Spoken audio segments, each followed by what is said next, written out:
So, we should, pardon? What's your counter-argument to the claim that if government can create money at will and use that power all the time, since we run away inflation? It all depends on where the money goes. I mean, what Wall Street does is creates money without limit, pumping it into financial bubbles, which is a form of inflation. And it's done entirely through secret processes in conjunction with the Federal Reserve. You know, there's a lot of things we need to do. We need to make it totally transparent and make it publicly accountable. We need to know where that money goes. But if we break off into the discussion now, we'll begin on this night. There's another wonderful, amazing program coming up.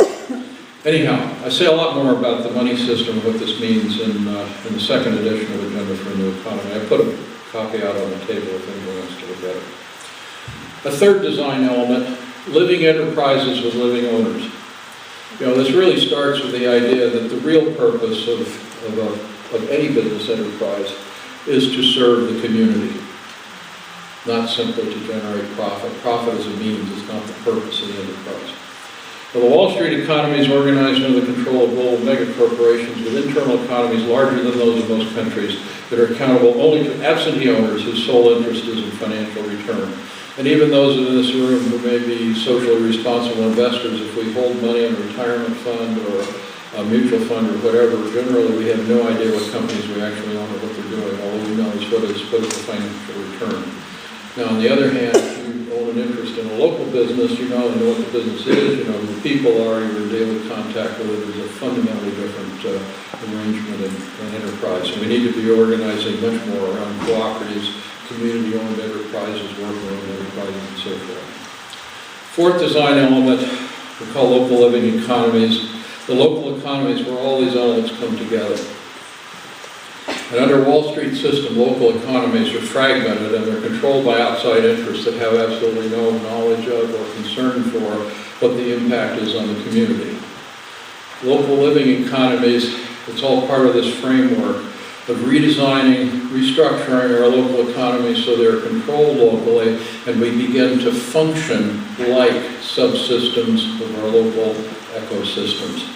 So we become increasingly self-reliant in energy and food and other basics on a sustainable basis.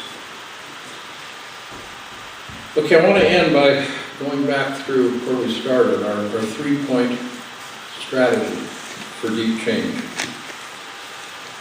Now, such a dramatic transformation of an institutional system so powerful and so deeply entrenched as the complex of economic power that is driving the neoliberal agenda would be unimaginable except for the fact that millions of people around the world are already engaged in making it happen. And of course, Yes Magazine, which I know most all of you are familiar with, that really is our underlying mission, is to change the stories, but also to share the stories of the people who are actually making this change happen. And if any of you are not subscribers, it is a marvelous source of hope because you can begin to see how it is really happening. It is not just a fantasy. Now, three elements of the change strategy. Most of the work that I'm sure that you're all doing falls in one of these three categories. Change the defining stories of the mainstream culture. Every transformational social movement begins with a conversation that challenges a prevailing cultural story with a new story of unrealized possibility and ultimately displaces that old story through media and education outreach and through conversation. You know, a lot of this stuff is private knowledge. We have to make it public knowledge through our conversations so that we share it and we begin to realize that we all do share an understanding of these stories. The civil rights movement changed the story on race. The environmental movement changed the story about the human relationship to nature. The women's movement changed the story on gender. And as these stories changed, the society began to shift accordingly. We still have work to do, but these changes are very dramatic and within the lifetimes of many of us in this room, so we've seen how that happened. Our current task is to change the prevailing stories about the nature of wealth, the purpose of the economy, and our human nature, among others. Change the story. Number two, create a new economic reality from the bottom up. These are people who are supporting locally owned human-scale businesses and family farms, developing local financial institutions, reclaiming farm and forest lands, changing land use policies to concentrate population in compact communities that reduce automobile dependence, retrofitting buildings for energy conservation, otherwise working toward local self-reliance in food, energy, and other basic essentials. This is the work, for example, of the Transition Towns movement, which I know is very active here on Whidbey. I serve on the board of the Business Alliance for Local Living Economies, BALI, which is a support system for people building their local economies. Third element, change the rules. This is the public policy thing. Our current rules generally favor Wall Street over Main Street, favor financial interests over human interests.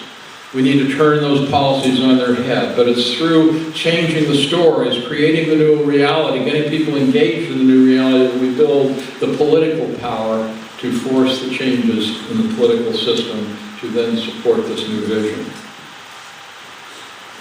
As I noted in the opening, your position here on Whidbey to provide particular leadership on changing the story and creating the new reality. And this work you are doing potentially has planetary significance. Yeah. For you.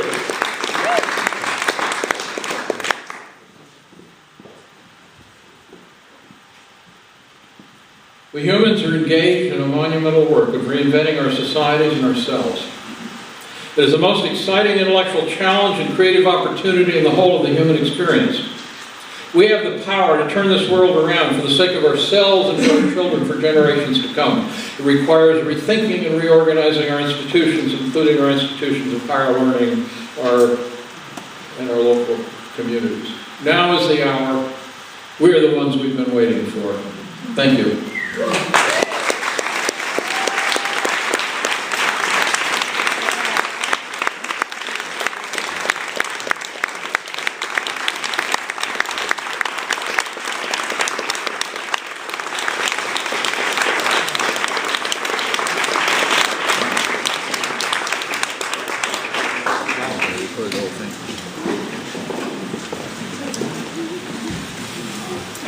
So that was a heck of a good keynote, wasn't it? David will be ready for anything and everything tomorrow afternoon. The sanctuary, that will be emceed by Mark Pure. So.